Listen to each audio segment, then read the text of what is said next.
हिमाचल के सरकारी स्कूलों में सेवाएं दे रही कंप्यूटर शिक्षकों ने सरकार के खिलाफ मोर्चा खोला है। 22 सालों से अधिक का समय हो गया है, लेकिन कंप्यूटर टीचर्स के लिए अभी तक कोई पॉलिसी नहीं बनाई गई है, जिसको लेकर शिक्षकों में काफी रोष देखने को मिल रहा है। मंगलवार को राज्य सचिवालय में कंप्यूटर शिक्षक मुख्यमंत्री के समक्ष अपनी मांगों को लेकर पहुंचे। कंप्यूटर शिक्षक प्रेस सचिव राजेश शर्मा ने मीडिया से बातचीत करते हुए कहा कि सरकार ने 5 कंपनियों को व्यवसाय करने की छूट दे दी, लेकिन 1300 परिवारों की तरफ नहीं देखा। 14,000 से गुजारा करना मुश्किल हो रहा है। 22 सालों से कंप्यूटर शिक्षकों का भविष्य नहीं बन पाया है। 5 सालों में 37 बार कोर्ट की पेशियां लगा चुके हैं।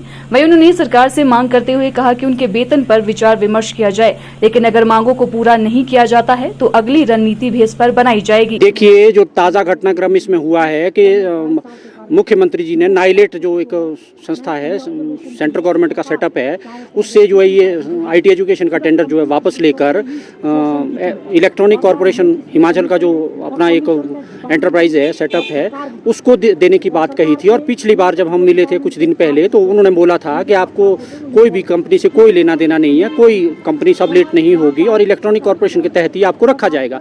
और उसके बावजूद 1-2 दिन के बाद में इलेक्ट्रॉनिक कॉरपोरेशन ने क्या कर दिया कि एक अटेंडेंस का फॉर्मेट डाला गया और उसमें जो है 4-5 कंपनीज जो है डाली गई, जिसमें जो है शिमला क्लीनवेज के नाम से है, जो शायद पहले ही डिफॉल्टर है और इनका कोई कोर्ट केस भी चल रहा है। इनको सोलन डिस्ट्रिक्ट और लाहौल स्पीति दिया गया है।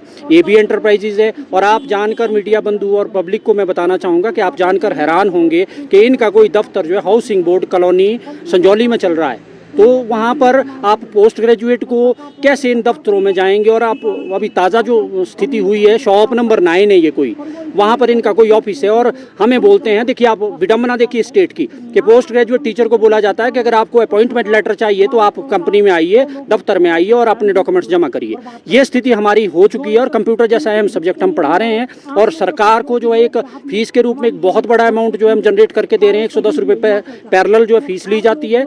SCBPL को 55 रुपये फीस देनी होती है। कहाँ तो सरकार कहती है कि हम जो है व्यवस्था परिवर्तन के लिए आए हैं, कहाँ तो सरकार को गरीब बच्चों के लिए ये शर्त हटानी चाहिए कि ये फीस नहीं होगी आज के बाद में। और मैं आपको बताऊं, सरप्लस है कि पहले तो हमारी सैलरी जो है रिस्पेक्टेबल सैलरी की जाए। अलग अलग नामों से जो भी भर्तियां हुई, आज वो 70,000 60,000। PTA पैट हम उनके विरोधी नहीं है। PTA पैट पैरा सब हमारे समय में लगे हैं और सब उनके डॉक्यूमेंट्स की हमारे बाद में लगे हैं। 5-5 6-6 साल के बाद उनके डॉक्यूमेंट्स की जो कंपाइलेशन होती है, जो एक शीट बनती है रिजल्ट शीट, और वाइवा के लिए वो तैयार होकर SDM तक गई, वो शीट्स हमने कंपाइल करी और उन लोगों को हैंडसम सैलरी दी जा रही है। और उन लोगों को जो है वो लोग जो है ऑफिशिएट कर रहे हैं स्कूलों में, और हम लोगों का मजाक बन गया हुआ है कहीं ना कहीं। और अभी PTA कुछ साल पहले लगा, किस तरह की कंट्रोवर्सीज उसमें रही, किस तरह की भर्तियां रही, सरकार सब जानती है।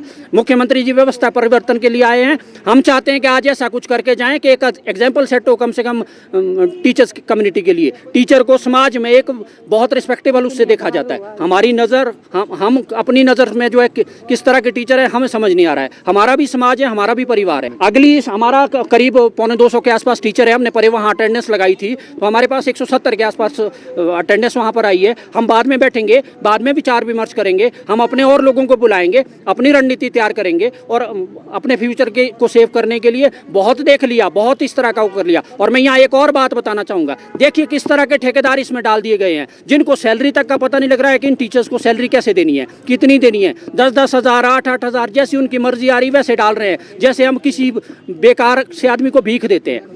हम अपना हक मांग रहे हैं और वो हक सबसे पहले सरकार के मुखिया का फर्ज है कि वो हमें हमारा हक दे। इस तरह से हरास होना, जिस समाज में, जिस सरकार में इस तरह से टीचर सड़कों पर होता है, उस समाज का कभी भी भला नहीं हो सकता है।